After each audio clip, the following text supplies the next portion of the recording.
Salam hormat dan selamat sejahtera tuan-tuan dan puan-puan. Hari ini kita akan membincangkan satu topik yang hangat sedang menular di dalam negara kita. Hari ini saya bersama dengan rakan saya, Encik Dikam, bersama dengan Yang Berhormat Tuan Ganapati Rawiraman dalam perbincangan pada pagi ini. Tuan-tuan dan puan-puan, hari ini negara kita ini telah dikejutkan dengan satu perkara yang sangat menular dalam kalangan masyarakat. Akta Kawalan dan Sekatan Pengembangan Agama Bukan Islam. Sebenarnya, tuan-tuan dan puan-puan, ini merupakan satu di mana ada 11 rancangan undang-undang yang akan dibentangkan dalam persidangan parlimen pada akan datang ini. Oleh demikian, salah satu daripada undang-undang tersebut ialah berkaitan dengan Akta Kawalan dan Sekatan Pengembangan Agama Bukan Islam. Sebenarnya, tuan-tuan dan puan-puan, adakah kita perlukan undang-undang seperti ini? Ramai masih menyatakan bahawa undang-undang seperti ini tidak diperlukan dalam negara kita. Memandangkan kita perlukan satu undang-undang yang lebih kepada keharmonian. Seperti yang dilaungkan oleh Perdana Menteri kita tentang keluarga Malaysia. Adakah undang-undang sebegini boleh memaparkan tentang undang-undang keluarga Malaysia ini? Oleh demikian, untuk nak terangkan dengan lebih jelas tentang hal ini, saya rasa kita boleh bercakap, berbicara dengan Yang Berhormat. Selamat pagi, Yang Berhormat. Selamat pagi.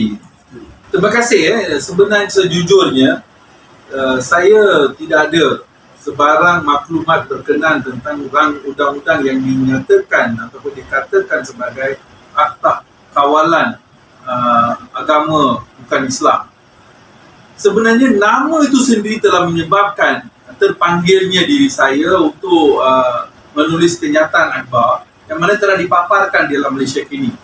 Dan juga saya nampak memang runtutan daripada kekhawatiran, ketakutan atau kekhawatiran daripada ramai pihak, khususnya daripada Sabah Sarawak dan juga daripada persatuan-persatuan agama selain dari Islam telah dibawa ke daripada banyak daripada yang telah kita mendengar kenyataan-kenyataan mereka melalui media massa telah dibawa begitu banyak sekali. Bagaimanapun, apa yang kita khawatir adalah maklumat secara terperinci belum dipaparkan lagi. Orang ramai dah risau. Apa yang kerisauan adalah adakah ini akan menyebabkan campur tangan JAKIM ataupun daripada Syariah, daripada banyak pihak-pihak yang lain, agensi-agensi yang berkaitan dalam agama selain Islam. Itu yang menyebabkan terpanggil saya untuk menulis kenyataan akhbar dalam Malaysia kini dan juga beberapa media utama telah membawa kenyataan saya. Kerisauan saya bukan setakat campur tangan, tapi kenapa perlunya pada dasar? Kita tahu menteri yang keluarkanlah daripada PAS. Parti yang paling kita risau hari ini adalah sebab pemikiran minda mereka yang begitu kita nampak sekali lagi memang mereka ingin membawa keadaan yang tak menyenangkan kepada kaum bukan Islam ataupun pembangunan agama selain Islam. Ini nak tanya satu perkara sangat penting. Katakan hari ini kita nampak PAS ni sudah menjadi kerajaan. Okey, sudah duduk sebagai kerajaan. Dan takkan mereka tak terfikir? Sebab perkara ini selaras dengan perlembagaan. Ada di sini ya, Muhammad. Dia kata selaras dengan tuntutan perkara 11/1. Jelas menunjukkan bahawa perlembagaan persekutuan yang menyebut bahawa tiap-tiap orang berhak menganuti dan mengamalkan agamanya. Takkanlah mereka pun, yang ini pun mereka tak boleh faham. Dan mengapa sekarang mereka nak mengungkit perkara-perkara yang saya nampak macam Yang Berhormat, dia macam melanggar perlembagaan itu. Atau mereka ada motif Saya itu pasal saya itu sebab saya kata dari awal lagi, motif ini adalah menjadikan modal politik mereka. Mereka sebenarnya ini adalah sebenarnya mereka telah melanggar ataupun mereka telah cuba membuat sesuatu yang tidak mengikut aspirasi kewujudan Malaysia. Perlembagaan negara adalah salah satu-satunya yang menyatakan asas untuk menunjukkan kewujudan Malaysia, negara Malaysia. Kalau begitu ya, kalau perkara seperti ini dibawa, apa motif mereka? Adakah motif mereka katakan, okey, kita ada dalam masyarakat orang Hindu hari ini, mereka adakah ini mereka nak bawa kesekatan kepada lunas-lunas agama ke, ataupun mereka nak bawa sekatan kepada lunas-lunas budaya agama Hindu itu ke? Saya itu yang membuat saya risau. Saya sangat risau sebenarnya. Kerisauan saya adalah kalau kita ingat lagi perayaan maupun program-program kebudayaan yang dilakukan ataupun yang diraikan seperti dalam sekolah, dalam agensi-agensi kawasan kerajaan dan sebagainya. Adakah mereka nak mencekat? Itu yang saya risau. Saya sendiri tanya soalan-soalan begini. Sebab apabila tajuk akta itu nama menyebabkan kerisauan berlaku dan datang pula daripada orang PAS. Baik, Yang Berhormat, sekarang ni saya ingin petik satu statement daripada seorang tokoh negara kita, iaitu bapa kemerdekaan kita, Tunku Abdul Rahman. Beliau pernah menyatakan, "Don't make Malaysia an Islamic state." Ini adalah satu statement yang diberi, yang telah diucapkan ataupun telah dikatakan oleh tokoh Tunku Abdul Rahman kita. Jadi sepatutnya, pada pandangan saya, perkara ini perlulah diukir dalam setiap pemimpin Malaysia di dalam hati mereka. This statement should be taken up by all these leaders. Tapi kenapa sekarang, selepas 64 tahun kita merdeka, kenapa sekarang kita we are facing this kind of problems? Nikam, terima kasih saudara. Terima kasih kerana memberitahu tentang terpanggil seperti kenyataan yang dikeluarkan oleh bapa kemerdekaan kita, ya, bapa Malaysia kita, iaitu Tunku Abdul Rahman, yang menyatakan, "Please don't make us Malaysia as Islamic state." Kita perlu menyatakan, kita perlu mensedar bahawa Malaysia adalah agama rasmi, Malaysia adalah agama Islam. Tiada pihak yang bertikaikan perkara begini. Tapi apabila ada golongan-golongan ataupun kumpulan-kumpulan yang mana anasir-anasirnya pemikirannya untuk memecah belahkan kemajemukan rakyat Malaysia ini, mereka sukalah sangat melihat, saya percaya keinginan mereka adalah perpecahan antara kaum, perbezaan antara kaum. Sebab itu mereka cuba cari alasan untuk mungkin sesuatu yang akan mencari modal politik mereka. Tadi saudara Cikgu ada tanya tentang adakah PAS ini sebagai kerajaan. Mereka sudah jadi kerajaan begitu lama di Kelantan. Adakah Kelantan telah ditabir dengan baik? Saya nak tanya saudara-saudara saya di luar sana. Tanya Kelantanis, adakah negeri kamu itu telah dijajah dengan begitu bagus sekali? Adakah konsep yang dinyatakan seperti konsep yang dibangunkan secara dengan agama, adakah telah dilakukan? Adakah kes dadah telah dikurangkan? Adakah kes maksiat telah dikurangkan? Adakah kes AIDS yang dikurangkan? Adakah hari ini kita dapat kenyataan-kenyataan akhbar yang menyatakan begitu banyaknya anak-anak muda, gadis muda yang hilang properti mereka? Begitu juga kita nampak kes yang begitu mendadak tentang kes dadah yang begitu banyak di situ. Adakah disebabkan PAS yang telah mentadbir melepasi 20 tahun? Apakah kelebihan mereka? Disebab kita nampak yang kelebihan mereka, saya nampak hari ini esko-esko sudah dapat Mercedes. Saya nampak itu saja. Saya nampak menteri besar mereka kini, mereka sudah ada kereta yang lebih mewah. Kehidupan pemimpin-pemimpin itu kemewahannya luar jangkaan gitu. Tapi mereka sering ukir keagamaan supaya untuk mencari peluang untuk kita provokasi. Saya nampak ini satu cara provokasi mereka supaya saya risau. Ya, nasib baik ramai telah terpanggil untuk membawa kerisauan mereka. Saya risau. Adakah? Jadi kita kembali kepada soalan cubaannya tadi, sekatan agama. Kita masih tidak faham apakah maksud yang cuba dinyatakan oleh Timbalan Menteri. Apa what you say Sekatan agama is itu good.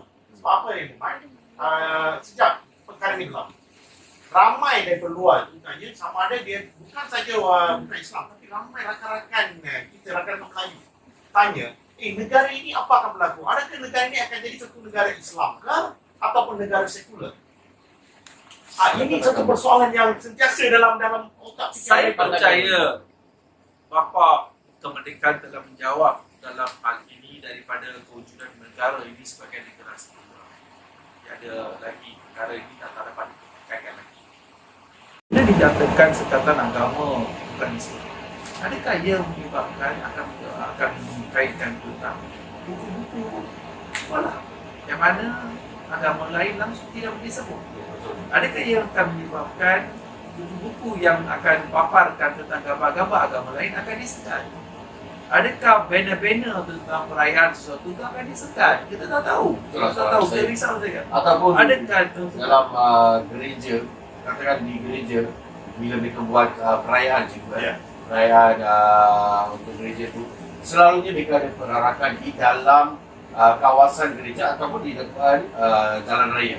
Yang ini memang diamalkan sejak bertahun-tahun. Ini yang Adakah itu akan disekat? Ya, saya tak tahu. Saya khawatir.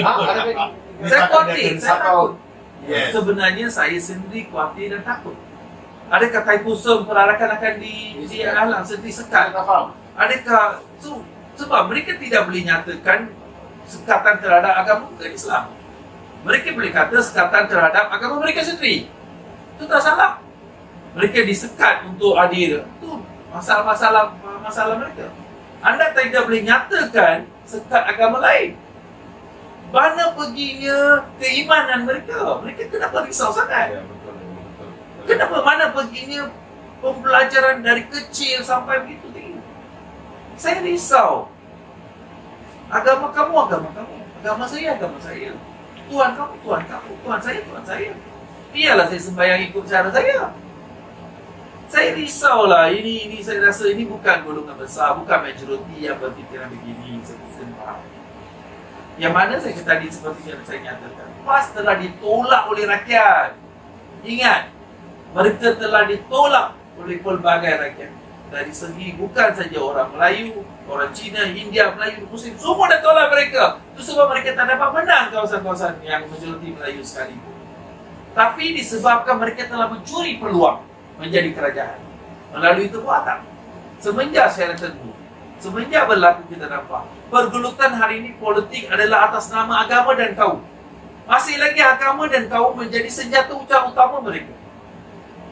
Saya sebenarnya amat malu dengan kenyataan-kenyataan pendirian mereka.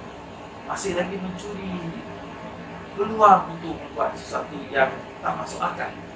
Lagi sekali, saya risau pula. Adakah ia akan menyebabkan pesta kebudayaan kita seperti Punggel juga akan disekat? Saya risau. Adakah pesta-pesta Tanglung? Ingat lagi. Tanglung. Mereka cuba sekat. Ini adalah pesta-pesta kebudayaan. Di sekolah tabligh. Itu tabligh, ini tabligh. Saya risau. Lama kelamaan kita tidak akan berpeluang melihat keputusan Perdana Menteri untuk perayaan-perayaan. Saya risau itu akan berlaku kalau PAS tetap Sebab berkuasa ada di negara Malaysia. Ada negara anda tidak boleh ucap. Saya Selamat. khawatir. Saya khawatir. Ada negara anda tidak boleh ucap Merry Christmas pun. Betul. Salah. Merry Christmas. Betul. Tidak boleh Saya celebrate. rasa dia akan jadi realiti. Jangan pula ada pula di Malaysia, negara bumi yang cinta ni, yang pelbagai kaum. Wahai Sarawak, Sabah, tolong. Sedar. Wahai, semua dah sedar. Kawan-kawan Melayu saya, tolonglah kami ini. Tolong. Jangan bagi peluang kepada mereka-mereka begini. Jangan menghancurkan kita. Perutusan nanti, jangan pula perutusan pun nanti disekat. Kalau kita benarkan pihak-pihak begini yang mana mindanya tak jauh daripada negara-negara seperti pemikirannya daripada Afghanistan kadang-kadang. Sebab anda pernah tahu ada parti daripada Malaysia ni sangat gembira dan saya mengucapkan tahniah pula tu. Berlaku. Ini berlaku. Memang keunikan. Ya, sebab pun semalam pun saya pun ada terima Webi, mereka memberikan satu pandangan baru sekarang. Dia kata adakah dengan bawa perkara-perkara seperti ini ataupun takut benda ini boleh luluskan ke tidak, tapi mereka cuma risau. Jangan kita tidak mahu pisah berbuah dua kali Wajib Muhammad. Takut musuhan perkauman 13 Mei itu tidak akan berulang lagi lah. Kita risau yang khusus. Saya sebenarnya inilah ejen-ejen provokasi. Memang ada ejen-ejen provokasi yang mana menyebabkan kita ini selalunya tak kurang. Saya nampak Malaysia secara hamnya, rakyat Malaysia semua tahu mereka saling menghormati, ya, saling memahami. Sebab itu kita nampak masih lagi dikatakan negara Malaysia adalah negara yang paling aman dalam rantau. Negara yang paling makmur sebabkan rakyatnya begitu keras. Tapi disebabkan orang politik yang kurang matang dan juga yang sempit dengan pemikiran mereka. Mereka suka cari peluang untuk membawa idealisme yang sangat tak masuk akal untuk masyarakat. Ini benar. Saya percaya sebab kalau mereka ni nothing to hide, sepatutnya mereka menjemput persatuan-persatuan agama lain untuk berbincang dalam perang dan juga melibatkan pembangkang, MPMP pembangkang dan juga berlainan agama terlibat dalam perancangan dalam membawa akta-akta ini. Ini tak berlaku. Saya risau dengan adanya hanya satu badan saja diberi tanggungjawab 100% dalam rangka akta dan pula ditanggungjawabkan oleh menteri yang daripada parti PAS untuk mengeluarkan kenyataan. Kerisauan saya ini bukan ada sebabnya. Saya percaya orang luar di sana ingat, negara ini negara mana? Negara ini, agama Islam adalah agama rasmi. Semua menjunjung, kita menerima, kita bertahan dengan negara. Tak pernah kita mempertikaikan benda-benda yang mana telah tertera dalam perlembagaan persekutuan. Tapi pihak ini yang telah ditolak oleh rakyat cuba mencetuskan. Kalau kami tak bersuara, maklum sajalah, rakyat tak hilang kepercayaan. Kita sudah mula dengar ramai rakyat yang mana mereka dah bosan dengan Tuhan. Mereka dah hilang harapan dengan pimpinan kerajaan. Kita dengar saling hari salah, kita dengar selang hari kita dengar ada yang bunuh diri disebabkan kesempitan dan juga pasal pandemik COVID yang sudah jadi endemik. Kenapa kita tak ada undang-undang untuk menyatakan ini? Ada juga satu soalan ya, Wabi. Ya. Berkaitan dengan topik yang kita bincangkan sekarang ini. Dengan izin Wabi, saya nak tunjukkan soalan ini kepada cikgu. Cikgu Anan. Ada soalan ni, dia tanya, baik, dalam kerajaan sekarang ini, dia ada parti-parti yang terbilang bangsa juga dalam kerajaan sekarang ini. Betul. Iaitu gerakan, kita ada MCA, kita ada MIC, dan juga dalam PAS kita ada DHPP yang mewakili orang bukan Islam di PAS. Apakah reaksi mereka terhadap perkara ini, cikgu? What you can forecast? Apabila kita lihat dari sudut begini, saya pun rasa kesal. Adakah mereka menyokong? Saya rasa kesal kerana mereka tidak bersuara. Saya tak kata mereka sokong ke tidak, tetapi saya kesal kerana mereka tidak bersuara. Tapi adakah itu tanggungjawab mereka untuk bersuara? Adakah, ya, sebenarnya saya rasa mereka boleh membawa sebagai satu usul. Mereka boleh buat satu usul. Mereka boleh buat satu cadangan. mereka boleh bawa satu orang kata pembentangan. Mereka boleh bentang, tidak salah dalam kerajaan, mereka boleh bentang. Mereka boleh bahas perkara itu. So saya berharap sangat dengan rakan-rakan di sana, kalau boleh bawa perkara ini dalam persidangan, bahas. Kerana ini adalah sebuah negara majmuk seperti yang telah diberitahu yang Muhammad tadi. Ini yang kita yang paling penting, kita tidak mahu undang-undang ataupun negara ini teguhkan keharmonian itu kita tidak mahu teguhkan. Sebab kita berbilang bangsa. So saya berharap sangat dengan rakan-rakan di sebelah kerajaan, di sebelah kerajaan, itu sebelah sana, itu sebelah kerajaan itu, tolonglah lihat, tolong kaji demi penyatuan dan juga perpaduan bangsa Malaysia. Kita berdiri atas satu paksi, iaitu paksi ini adalah bangsa Malaysia. Jadi cikgu yakin dengan parti-parti seperti MCA dan MIC yang mewakili kaum-kaum tertentu itu akan menyuarakan Saya berharap sangat, ketidakpuashatian mereka. Saya berharap sangat di sebab apa? Sebab apa? So mereka hari ini kerajaan. Ya. Sebab itu. Padahal Anyone can know it.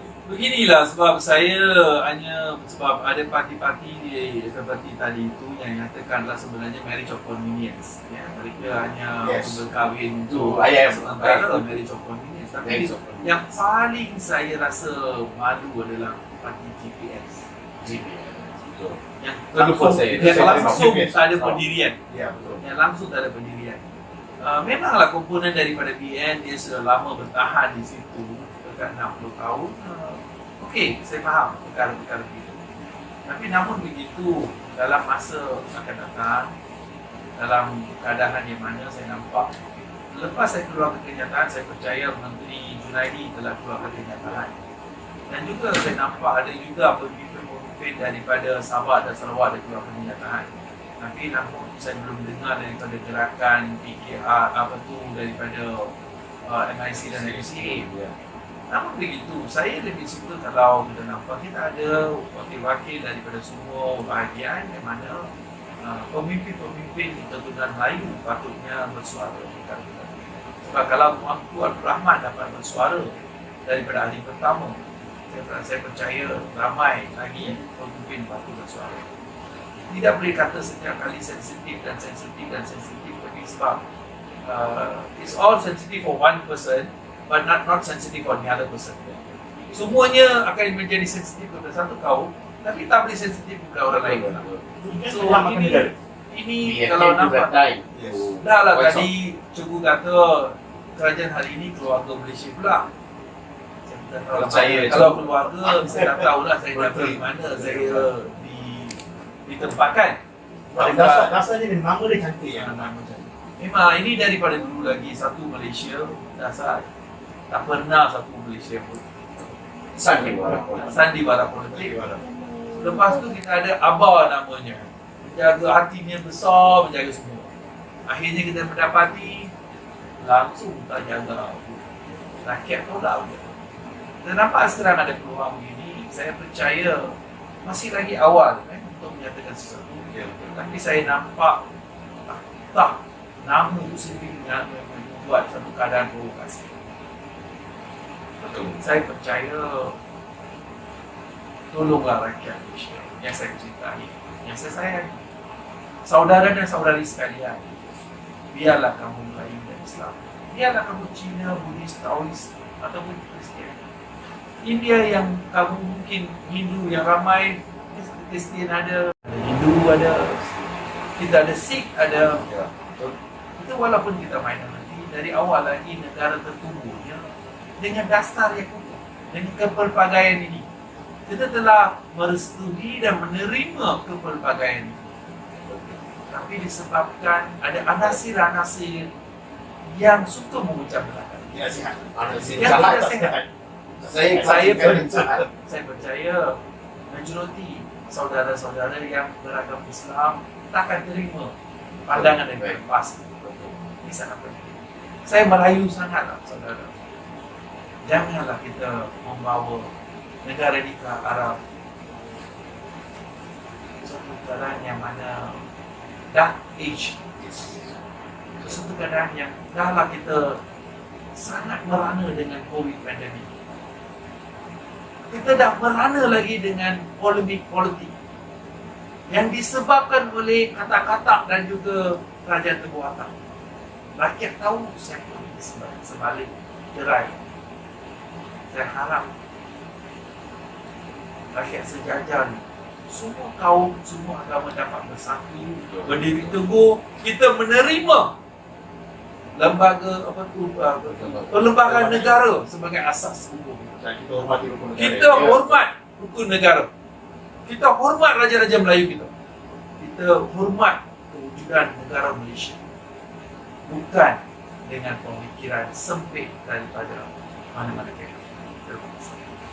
Terima kasih Yang Berhormat atas buah bicara yang cukup produktif pada hari ini bersama dengan rakan saya Dikam. Tuan-tuan yang sekalian, hari ini kita sudah lihat satu pembicaraan cukup produktif, dan saya nak beritahu sebelum kita menutup tirai buat bicara kita hari ini, tuan-tuan dan puan-puan, kami menghormati Parti PAS, tetapi sekiranya usul ini dibentangkan, dibahaskan, kami menolak Parti PAS. Bukan itu saja, ingat, rakyat di luar sana akan menghukum anda, kerana ini adalah sebuah negara yang telah dibentuk daripada titik darah pejuang-pejuang dan tokoh-tokoh negara. Oleh yang demikian, tuan-tuan dan puan-puan, sama-sama kita akan lihat kesudahannya. Ingat, demi negara, demi keharmonian, dan juga demi penyatuan. Salam hormat, selamat sejahtera. Sekian, terima kasih.